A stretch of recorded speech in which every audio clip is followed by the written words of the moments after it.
Evidence-based decision-making. It was a plank in the federal Liberals' election platform, and now, 2 years into their term, they've appointed Canada's first chief science advisor in almost a decade. She is Dr. Mona Nemer, and observers hope she will help keep science front and center in the government's policy making. She'll do that in part by reporting to the Minister of Science, Kirsty Duncan, who is also the Liberal MP for Etobicoke North, and we are pleased to welcome both of them here to our studio tonight. It's good to meet you for the first time, and good to see you again. You and I haven't seen each other in a long time. Good to see you. It's really lovely. Happy to have you both here. Let's just start with this. Sheldon, bring this graphic up if you would. Arthur Carty was appointed to the role of National Science Advisor by Prime Minister Paul Martin on the 1st of April 2004. He was tasked with providing advice on global science and technology issues and how government can better support and benefit from science conducted in-house. That was a long time ago. Nobody since him. Why is the time right, Minister, for this job to be filled again? Thanks, Steve. We were elected on a promise to return science to its rightful place in government. As you said, the previous government abolished the position of the Chief Science Advisor.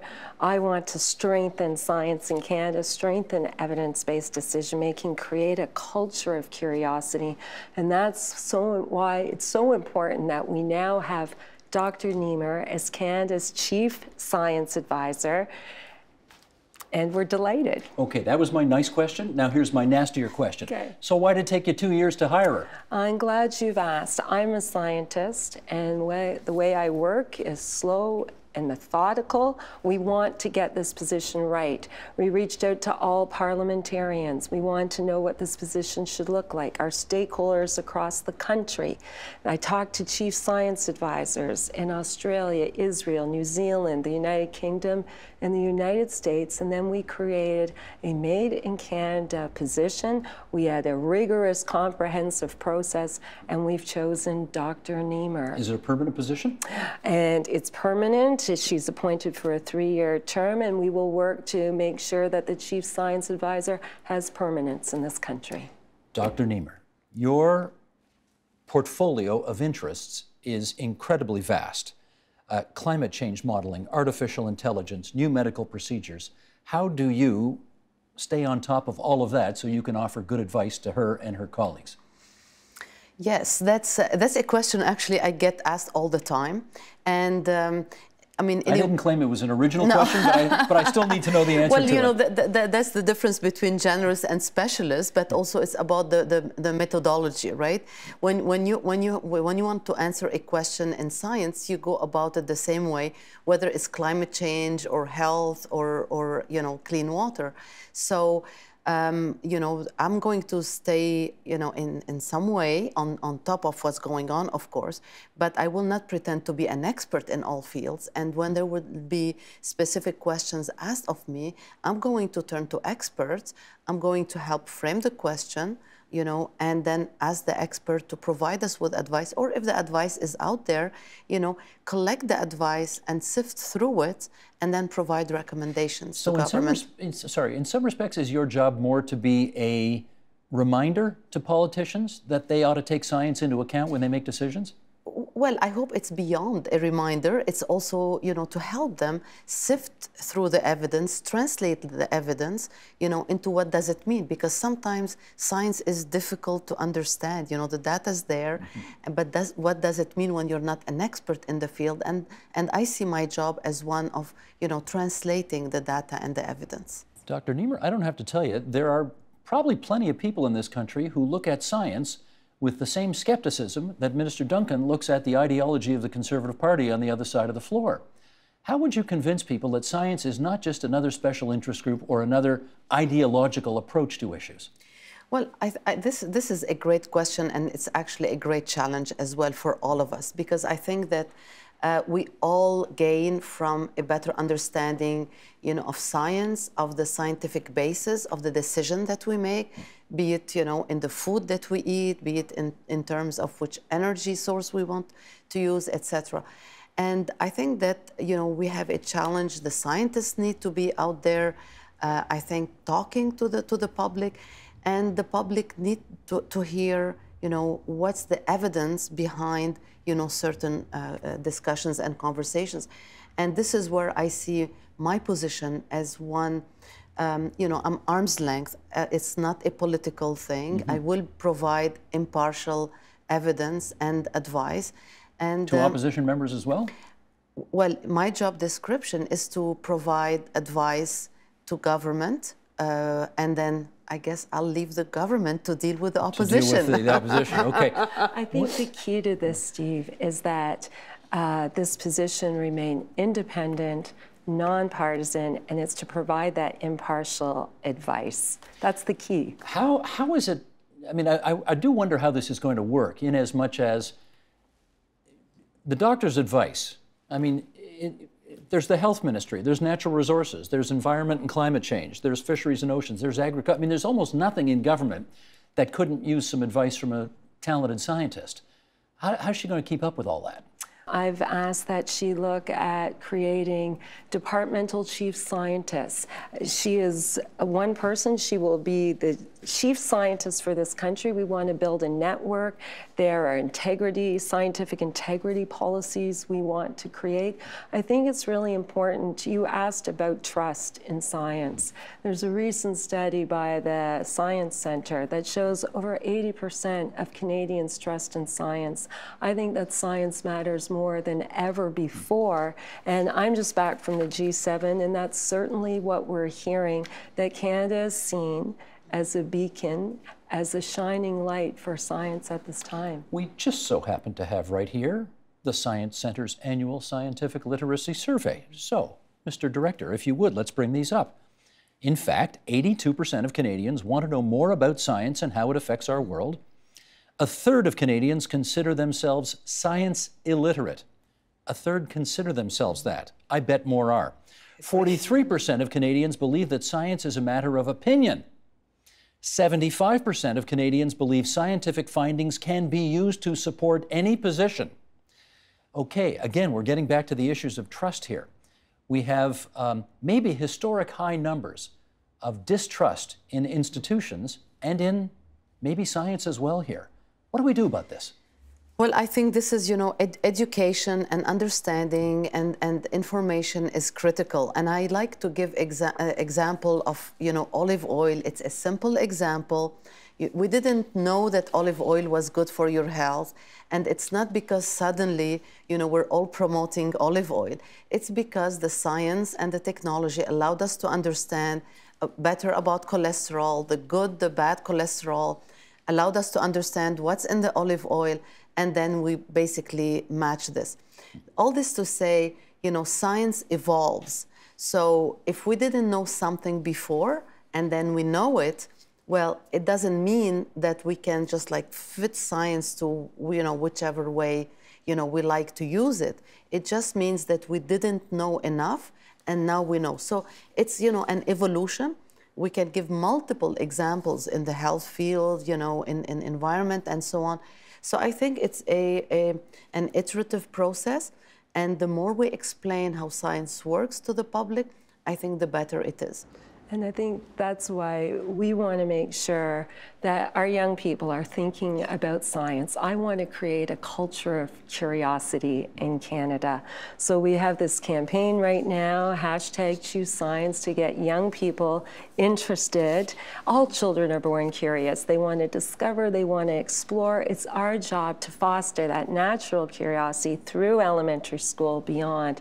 And hopefully we know that science, technology, engineering, math are important for the jobs of the future. I happen to have in my hand here a copy of a report that you two know all too well. This was done by former U of T President David Naylor. It's called Investing in Canada's Future. It requests a fairly significant bump up in the spending required to achieve all of that which you have both described here today. So this is a political question, so I'm going to you. You're going to make the, you got to get the money coming out of the trees for this, right? Can you do it? Thanks, Steve. I'm glad you've brought up this report. I'm the one who commissioned the report. And it's been sitting on a shelf for a while. Not fair. I think it was thought that this report would be buried. And I was clear that this report would be released at the Public Policy Forum. Why I wanted to start a national dialogue on science and funding in this country, something that we've never had. I also commissioned it on fundamental science because it all begins with fundamental science. And I'll give you a good example where Canada has done really well. Artificial intelligence, it is government that has funded artificial intelligence since the 80s, when no one knew what that was, even in the 90s. And now we've made a major investment of $125 million in Montreal, Toronto, and Edmonton, and now we see business coming. But you raise an important point. There is a large funding ask. We know, we understand that when our scientists have the supports they need to discover and innovate, they will make discoveries that will benefit our communities, our environment, our economy, and our health. And I think, if I may, you asked about, science being a special interest group, and I think it's really important for Canadians to understand why it's, funding basic research is important, because, this funding actually helps develop the skills, train, people, and this is really important for our future in all fields.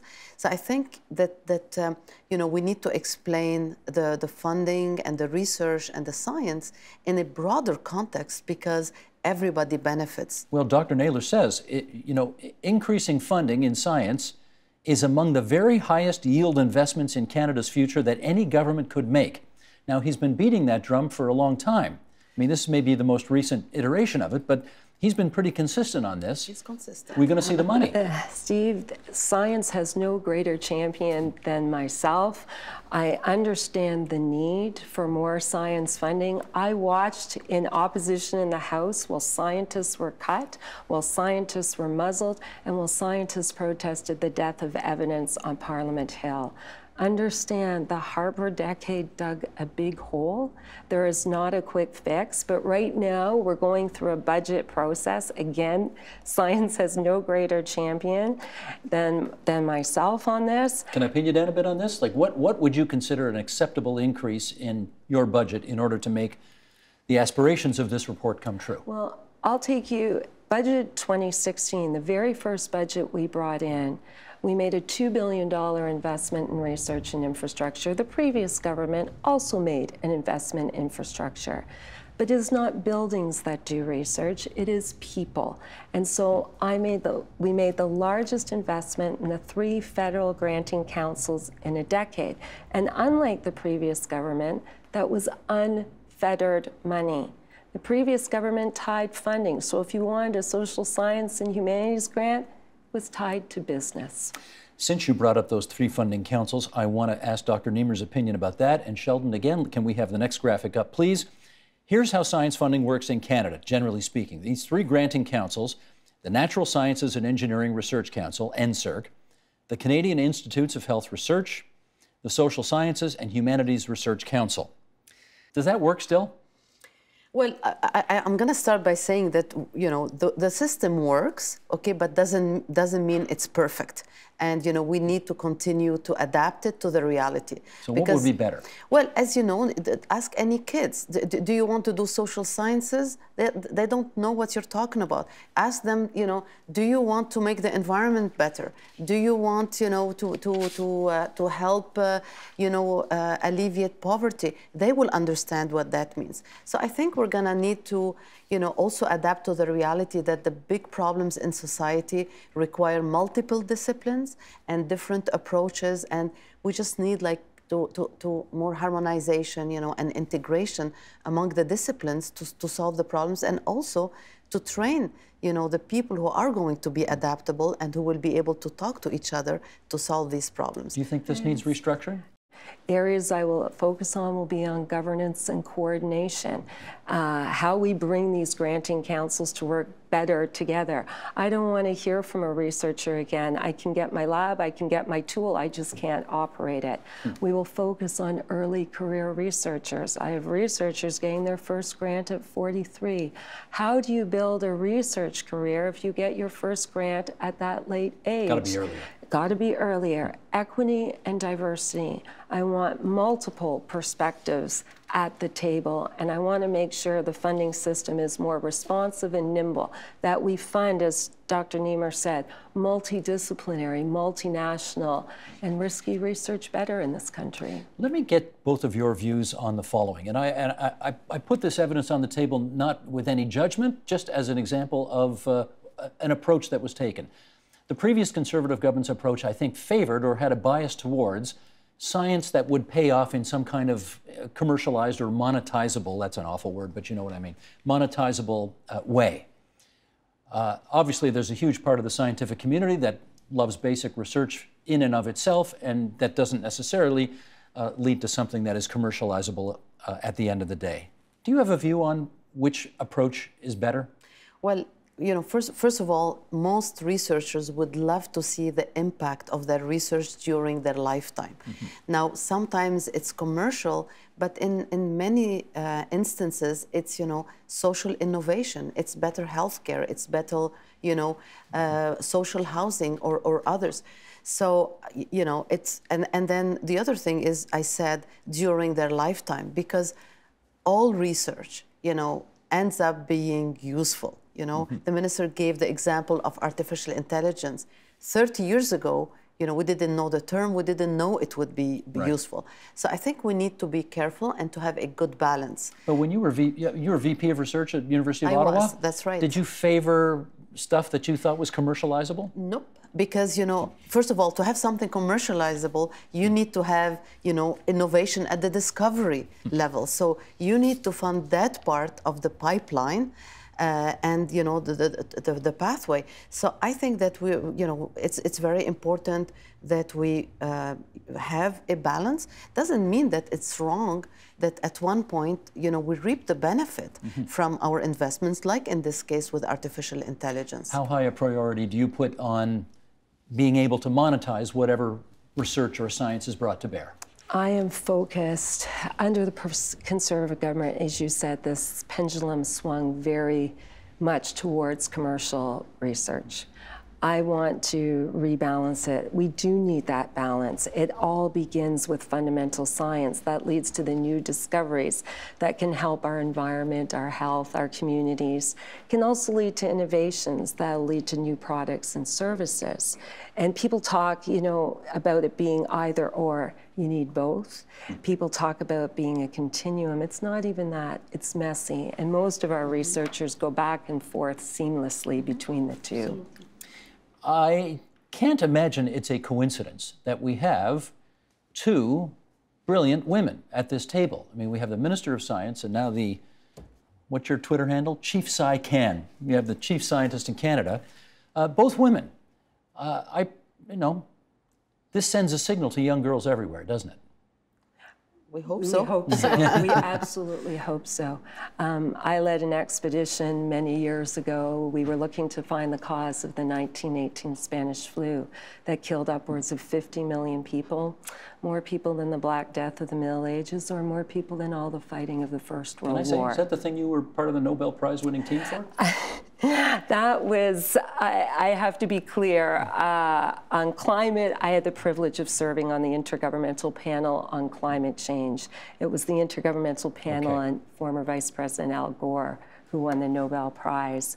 But I took a team of 17 men 500 miles from the North Pole. They were the world's leading scientists, experts. And there are challenges in being a woman. So you know, that if you walk to any campus here, you know, even in the Faculty of Science, now you have half of the undergraduates who are actually women. And so I think the interest is there, their ability, you know, to succeed is there.